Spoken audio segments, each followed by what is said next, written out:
All right, everybody. I'm not going to talk about my experience out in Toronto because you all saw what happened in Toronto, and I don't have to tell you why you're here. You know why we're here.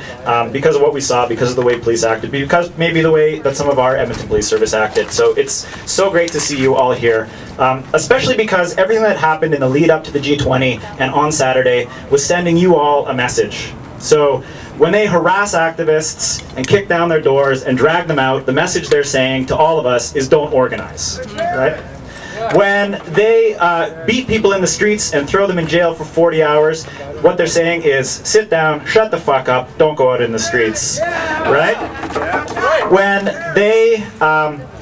they put bad protester against good protester, what they're doing is trying to divide us and break down our solidarity. So it is so fundamentally important that we continue to organize in the face of all this, that we continue to not shut the fuck up, that we continue to come out in the streets, and that we stand in solidarity. So by you all being here right now, you are sending a message of your own to Bill Blair, to the ISU, to CSIS.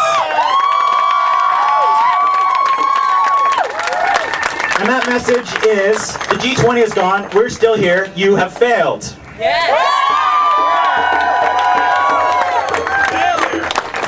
And all of us standing in solidarity and staying in the streets and continuing to organize is critical because the G20 did not start in Toronto and it's not going to end. So we have to continue to stand in solidarity, to work together, to work hard, to oppose the G20 when it goes to South Korea in November, to France in June. We have to keep up this struggle. We have to keep up the struggle for what the G20 is going to mean here in Canada.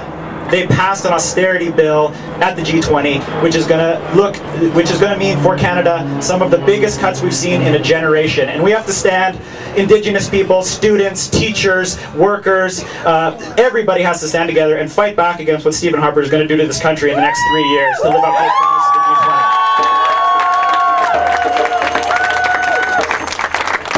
And most importantly, something that I hope we can all commit to right now, we still have somewhere between 15 and 100 friends sitting in jail in Toronto, and we have to get them out. These are, some of the people in there are friends of mine, some of them I've never met, but it's equally important that we stand with them.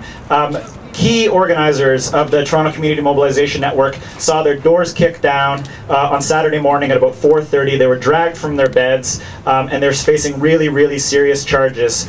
So I hope you will all continue to support them and to call for an independent inquiry into what the hell went wrong in the streets of Toronto and get our people out.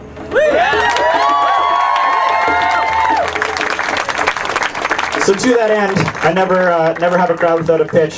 There's a fedora that I'm going to be walking around holding up.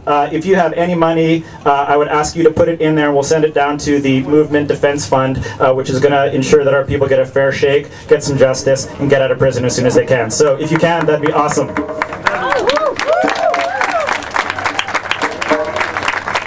So thank you all for coming out. Take a minute before you leave to find someone you don't know, look them in the eyes, thank them for what they've done, and thank them for what they're going to do in the weeks and the years to come, because it's going to be a long fight and we have to win it. Thank you.